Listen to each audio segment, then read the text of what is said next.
Hi, everybody. Welcome to a special interview here for Two Up Front, presented by Three Lions Pub. I am Baxter Colburn. And this is Simon Provan. All right, Simon Provan. We've got a good interview for our fans today. We haven't had an MLS guest on in a couple of weeks, but it's glad that we finally get to venture back into the MLS. And if there's been one team that some people may have been a little surprised by this season, especially after their downfall last season, it's been Columbus Crew SC.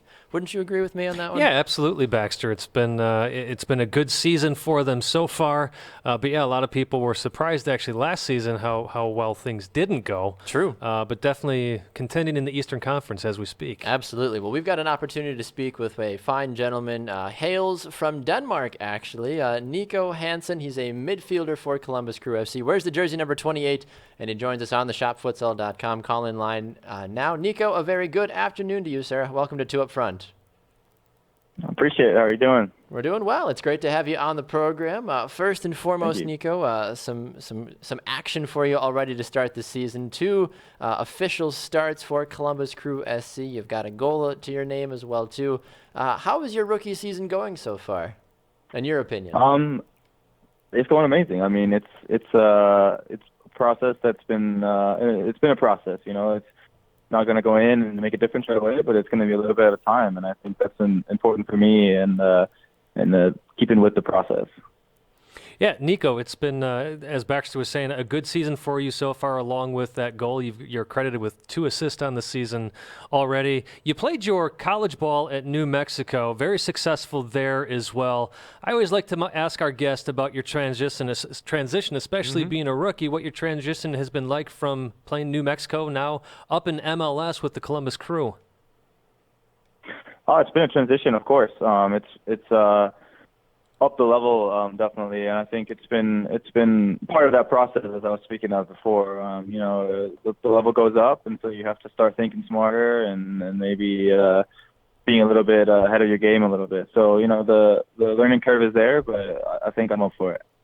Well, obviously, that one goal that you scored a couple of weeks ago certainly helps relieve any possible nerves that might be running around. If you hear any disdain in Simon's voice during the interview, Niko, don't worry. He's a Portland Timbers fan, so we had to take a while to kind of prep him for the interview. Not hey, but to come get on, too fired they're up. Western Conference, so it's true. all good. Totally here. different. Totally different. Yeah. But can only you hurt a little bit. Right, exactly. Can you walk us through that goal a little bit? Obviously, it had a lot more than it wasn't just a goal. Of course, it was a milestone for your career, but it also helped capture 3 vital points for your club as well. Well, and let me add to that for our viewers too, Baxter, that was your debut game, and to score in your debut game is pretty huge for any player, no matter the sport. Right, and I think that was a big thing for me. It was going in. It was my first game, so I think it was good for me, and it was I wanted to make a difference, and it was my first opportunity to show that I can make a difference, and just getting up, it was a tight game, and we had battled that whole game, and I think it was just a great ball by Harry, and even better touch into Ola to get it on frame, and I think it's just the bounce was perfect for me, and just seeing stars at that point, just trying to put it away, and it was an amazing experience. Well, staying along with this line of games, Niko, I do want to ask about the New England Revolution game. You guys had beaten them earlier in the season 2-0, and then, of course, you had a loss in New England, which that in of itself is not surprising. New England's been very strong at home. This is where I jump in, Niko, and tell you that I'm a Revolution fan. But anyway, as you were. You did see time in that game, came in the 62nd minute. You guys were up 1-0, ended up losing the game 2-1 to an unfortunate play, which Will Trapp was involved in. But actually wondering if you wouldn't mind talking about the play of Diego Fagundes in that game. Obviously 2 goals. He was all over the place. He had a lot to do with New England in that win. Fagundes is an exceptional player, and I think it's someone we have to make sure that we keep locked down a little bit better. But it's an unfortunate loss for us. I think we were really dominated. We were dominating, and in the first half they couldn't really answer for anything, and they put away 2 goals though at the same time. So I think it's important for us to realize that we're playing really well, but we can't switch off at any point. So I think it's a game we put behind us a little bit, learn from it, and I think we'll move forward from there.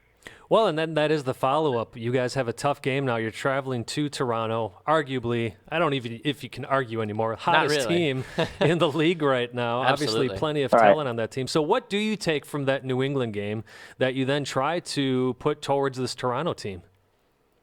Oh, I think it's important for us to just stay consistent with how we're playing. You know, we're doing really well. We're making teams uncomfortable in our play, and we just have to keep being persistent with that, and really, you know, kind of just keep taking the will away from them to press or to even get forward. And I think that's important for us to stay consistent with, you know, kind of that dominating play that we have, and being on the ball.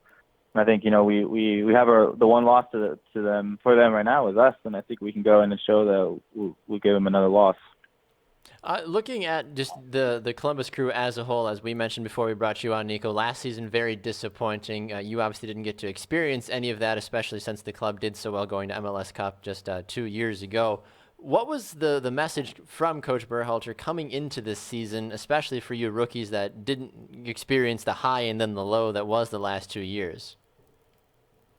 I think you learn a little bit more from the players in that aspect. You know, I think coaching and even the players kind of put them behind last season. You know, it's a different team this year, new players, and you know, there's a lot happened since last year as far as just the player pool. So I think you learn a little bit about from that season as well. You know, you have these great games and dominating games, but you still give up those 1 or 2 goals that get you the loss. And I think, you know, we learn from these ones as well, and you know, learn from the last season. And I think, you know, the Montreal game is a good game to display kind of like our fight and our will to not give up another goal and come back from our win. But even to allow them to come back is part of a little bit of our learning curve, I think, as well as being dominant throughout the game, all 90 minutes.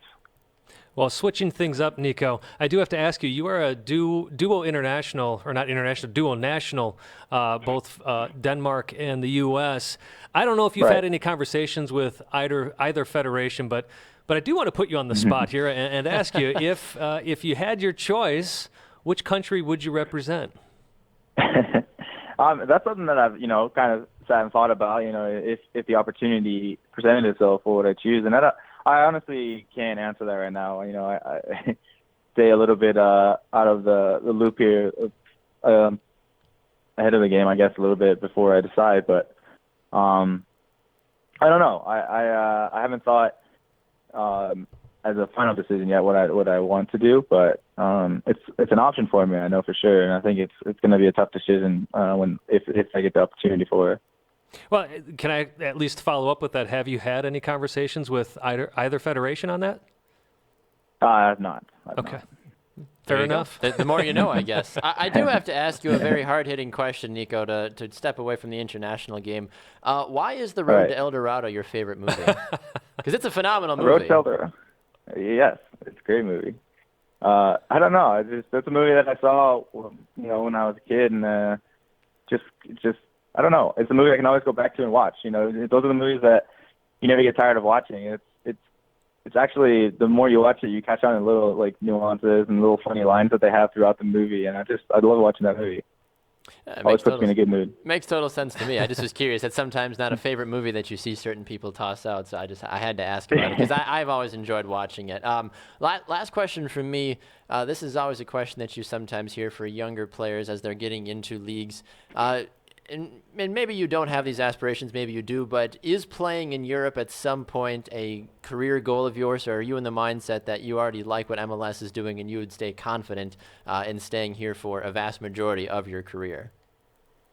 You know, I've looked at, you know, I grew up in Denmark, and it's a place that I would love to eventually maybe go home and have some influence in, whether that's playing or if that's, you know, coaching, whatever I want to do. But MLS right now is you know, an awesome place to play, and I love being here, and I love being a part of it. And you know, if the opportunity presents itself for me to go to Europe, and if that's the right fit and everything, then you know, I'll make my way over there. But right now, I'm loving being here and learning as much as I can here.